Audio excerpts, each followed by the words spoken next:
वो सृष्टि में समाहित नहीं है, वो अलग है, तुम अलग हो।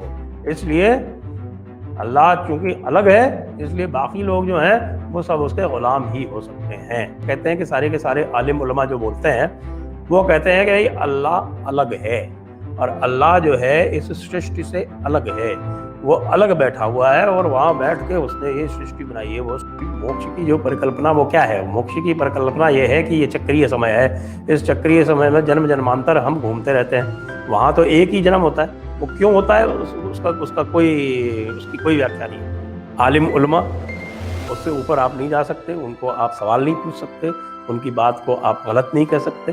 तकलीद का सिद्धांत है, अल्लाह नाराज हो जाएगा। भगवान को कभी नाराज होते सुना? भगवान तो नाराज होता ही नहीं है।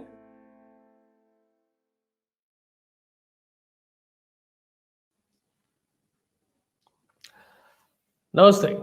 जेडी कन्वर्सेशन में आपके साथ निधीश गोयल और मेरे साथ में है Sanjay Dixit ji, the chairman of Jaipur dialogues. Sanjay ji, आपका बहुत स्वागत जेडी कन्वर्सेशन। नमस्ते संजय जी, शब्दों की जब बात आती है ना तो हम सुनते हैं कि सही है तो गलत है, धरती है तो आसमान है, हाँ है तो ना है, प्रश्न है तो उत्तर है, भक्त है तो भगवान है। यहाँ पर अगर मैं थोड़ा सा इसको और लेके जाऊं तो खुदा है तो कौन है? बिकॉज अगर भक्त है तो भगवान है, तो खुदा है तो कोई ना कोई तो तब भी होगा। तो क्या खुदा है तो गुलाम है? और गुलाम वो है जो आज की परिभाषा में हम देखते हैं, ये गुलाम वो है जिसे भगवान के दास की तरीके से भी लिया जाता है। तो दोनों में लेकिन शब्दों में फिर भी अंतर तो है कहीं ना कहीं। तो आपके हिसाब से यहाँ पर क्या कुछ रहना चाहिए और उसका मतलब क्या निकलना चाहिए, वो जरा हम जानना चाहेंगे। भक्त, भगवान, तो खुदा और गुलाम। हाँ जी, आपने बात तो बड़ी माकूल पूछी है। और जिसको कहते हैं ना कि साहब कि अल्लाह मेहरबान तो गधा पहलवान। तो जहाँ पर खुदा है वहाँ पर ज़रूरी है गुलाम। तो ये जब आप ये बात समझ लेंगे तब आपकी समझ में आ जाएगी कि जो खुदा की परिकल्पना है, वैसे तो अब खुदा भी नहीं कहते, क्योंकि खुदा जो है वो एक ईश्वर से उसका तात्पर्य हो जाता है। तो वो ईश्वर सबका होता है, तो वो खुदा जब कहते हैं तो खुदा, आप देखिए जो अरबी क्रिश्चियन है वो भी अपने गॉड को खुदा कहता था। और अरब में यदि कोई हिंदू होता तो वो भी अपने ईश्वर को, ब्रह्म को खुदा कह सकता था। तो इसलिए अब बिल्कुल स्पेसिफिक कर दिया है हमारे उम्मत ने, हमारी मुस्लिम भाषा भाषियों ने या मुस्लिम उम्मत वालों ने, अरबियों ने, और हमारे जो जिसको नकली अरब वाले हैं यानी पाकिस्तानी, और नकली पाकिस्तानी है मतलब जो हिंदुस्तानी, वो सब अब अल्लाह कहते हैं। क्योंकि अगर आप खुदा भी कहेंगे तो उसमें शिर्क हो जाएगा। शिर्क समझते हैं ना आप? शिर्क क्या होता है? अल्लाह के साथ किसी को भी शरीक कर लेना या अल्लाह के बराबर किसी को भी मान लेना, उसको शिर्क कहते हैं। तो ऐसा इसलिए होता है क्योंकि जो अल्लाह है वो सातवें आसमान पे अलग से बैठा रहता है, एक तख्त के ऊपर बैठा रहता है। इसीलिए हम कई बार पूछते हैं कि भाई वैसे तो आप निराकार निर्गुण बोलते हो, लेकिन अगर वो तख्त के ऊपर बैठता है तो इसका मतलब उसकी कोई फॉर्म होती है। फिर उसमें ये भी कहते हैं कि साहब कि उसका वो जो है वो आपको अपने पैर से दबा देता है, तो पैर से दबा देता है तो इसका मतलब वो साकार है। तो ये तरह तरह के कॉन्ट्रडिक्शन है उसमें। लेकिन एक बात वो बिल्कुल स्पष्ट कहते हैं कि सारे के सारे आलिम उलमा जो बोलते हैं वो कहते हैं कि भाई अल्लाह अलग है और अल्लाह जो है इस सृष्टि से अलग है, वो अलग बैठा हुआ है और वहां बैठ के उसने ये सृष्टि बनाई है। वो सृष्टि का पार्ट नहीं है, वो सृष्टि में समाहित नहीं है, वो अलग है, तुम अलग हो। इसलिए अल्लाह चूंकि अलग है, इसलिए बाकी लोग जो हैं वो सब उसके गुलाम ही हो सकते हैं। हमारी परंपरा में यानी भारतीय परंपरा में धारणा बिल्कुल अलग है। हमारी परंपरा में धारणा ये है कि हम सबका जो ध्येय है वो अंततः भगवान बनना ही है। मोक्ष की जो परिकल्पना वो क्या है? मोक्ष की परिकल्पना ये है कि ये चक्रीय समय है, इस चक्रीय समय में जन्म जन्मांतर हम घूमते रहते हैं। वहां तो एक ही जन्म होता है, वो क्यों होता है उसकी कोई व्याख्या नहीं है, उसका कोई कारण नहीं बताया जा सकता कि वो क्यों होता है जन्म। हमारे यहाँ तो दूसरा जन्म क्यों होता है उसका कारण है। तो जो भक्त होता है वो अपना भगवान स्वयं चुनता है, जैसा भक्त वैसा भगवान। भक्त पहलवान तो भगवान हनुमान, भक्त अपने आप को मर्यादित रखता है तो भगवान राम, ऐसे तो भगवान राम सभी के हैं, लेकिन यदि भक्त जो है वो बहुत एक ज्ञानी स्तर पर, एक बहुत ही यौगिक स्तर पर पहुंच गया तो उसके भगवान कृष्ण। पूर्णावतार तो कृष्ण को ही कहा गया है ना हमारे शास्त्रों में। क्यों कहा गया ये कभी और चर्चा करेंगे, क्योंकि कई लोग जो है वो, जब मैं ये कहता हूं तो वो बड़े अपने आप को अपमानित कहते हैं कि भाई भगवान राम को क्यों नहीं कह रहे आप। हमारे शास्त्र क्यों कहते हैं? हमारे शास्त्र ने तो भगवान राम को 12 कला का माना है और 16 कला का कृष्ण को माना है, या नहीं पूर्णावतार माना है। तो खैर वो किसी अलग समय उसकी बात करेंगे। लेकिन जो पूरी परिकल्पना ये है कि ईशावास्यमिदं सर्वम यत् किंच जगत्याम जगत, तो जो पूरा जगत है उसके एक एक अंश पर ईश्वर विद्यमान है।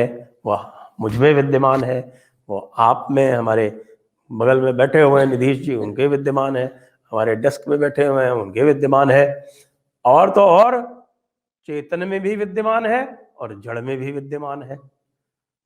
अब जड़ के पास चेतना का कोई आयाम नहीं है, जो आप दूसरे जीव हैं उनके पास बुद्धि नहीं है, बुद्धि के जरिए चेतना तक पहुंचने का कोई अवसर नहीं है, तो उनके लिए समस्या है। लेकिन मानव मात्र को तो भगवान ने सीधी रीढ़ की हड्डी दी है, इसमें कुंडलिनी नीचे से ऊपर जा सकती है।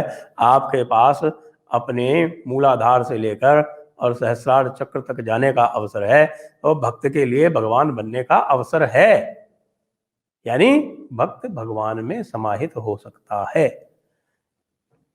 ये हमारे यहाँ की परिकल्पना है। इसलिए भक्ति जो है वो कई बार लोग मजाक उड़ाते हैं कह के, अरे भक्त भक्त कह के। मैं उनको कहता हूँ जो मजाक उड़ाते हैं उनसे बड़ा मूर्ख क्यों नहीं। आगे इसको आगे बताऊंगा। पॉइंट आपने रेज किया है कि हमारे पास में जो है कि भगवान बनने की एक परिकल्पना मौजूद है और हम लोग इसको सोचते हैं कि ऐसा है, अगर भक्त मर्यादित है तो वो राम बन सकता है, यौगिक है तो वो कृष्ण बन सकता है। अब बात यहाँ पर लेके आता हूँ संजय जी, एक पॉइंट इसमें और डालते हैं थोड़ा सा छोटा सा, कि कोई चीज अच्छी लगती है तो सामने वाला उसको अपनाने का प्रयास करता है। तो क्यों कोई भगवान नहीं बनना चाहेगा, चाहे वो किसी भी विचारधारा में जन्मा हुआ नहीं हो? तो गुलाम ही रहना, गुलाम बनना और गुलाम में ही रहना और गुलाम में ही मर जाना, ये किस तरीके की फितरत है? क्योंकि आइए ना, आपका तो स्वागत है, हम तो करते हैं, आइए और उसके बाद में भगवान बनने का अवसर पाइए आप।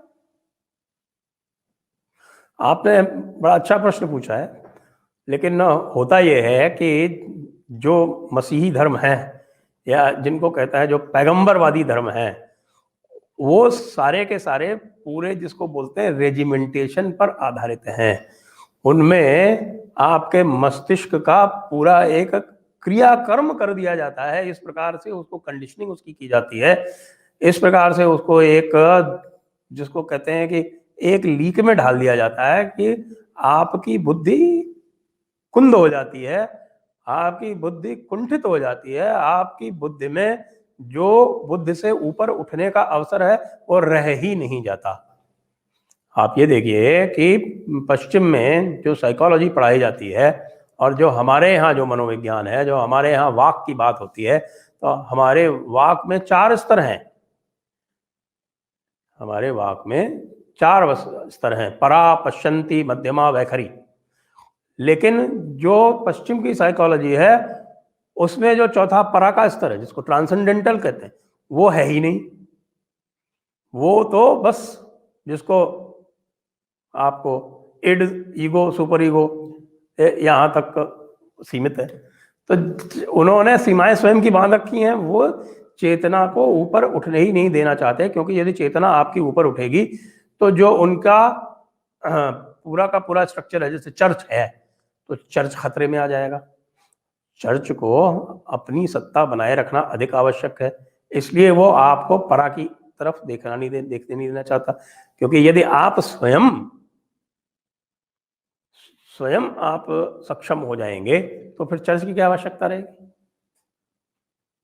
आप स्वतंत्र हो जाएंगे। तो ये स्वतंत्रता सनातन में संभव है, मसीही धर्मों में संभव नहीं है। इसी प्रकार इस्लाम में आलिम उलमा, उससे ऊपर आप नहीं जा सकते, उनको आप सवाल नहीं पूछ सकते, उनकी बात को आप गलत नहीं कह सकते। तकलीद का सिद्धांत है, अल्लाह नाराज हो जाएगा। भगवान को कभी नाराज होते सुना? भगवान तो नाराज होता ही नहीं है। तो हमारे यहाँ तो भगवान के रुष्ट होने का प्रश्न ही नहीं उठता।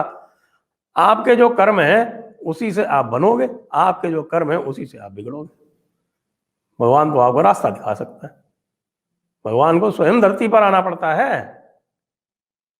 कई बार कुछ इस प्रकार से निश्चेष्ट कोई ऐसे प्रयास हो जाते हैं जिसके कारण भगवान को स्वयं अपने प्रायश्चित करने पृथ्वी पर आना पड़ता है। ऐसी परिकल्पना है। तो कहाँ सनातन और कहाँ मसीही धर्म, छोड़िए, कोई तुलना ही नहीं है। बहुत अच्छी बात कही आपने अंत में ही, तो खास तौर पे कि भगवान को खुद धरती पर आना पड़ता है और दूसरों का उद्धार करने के लिए नहीं, केवल धर्म की स्थापना करने के लिए नहीं, बल्कि खुद को भी थोड़ा सा और बेहतर करने के लिए। तो इससे बेहतर परिकल्पना कोई हो नहीं सकती। अब ये अलग बात है कि किसी को इतना एनेस्थीसिया दे दिया गया कि अब वो कोमा में ही चला गया है और उसके बाद में उसको वो वहां से बाहर आना भी नहीं चाहता, क्योंकि कहा तो यही जाता है ना कि जगाया तो उसको जाएगा जो सो रहा है, लेकिन जो सोने का अभिनय कर रहा है उसको तो जगाया नहीं जा सकता। तो ठीक है, जो जागे हुए हैं वो जागे रहें और हम तो कोशिश करते रहेंगे सबको जगाते रहें। अब जो उसमें से जाग जाएगा वो भगवान बनने का अवसर पा जाएगा। ऑप्शन सबके लिए खुला हुआ है, अब कोई आए और आकर के लूट ले जाए, इतने ही काफी है। तो संजय जी, आज के लिए इतना ही। आपका बहुत बहुत धन्यवाद and thanks for the viewers. JD conversation will continue. धन्यवाद।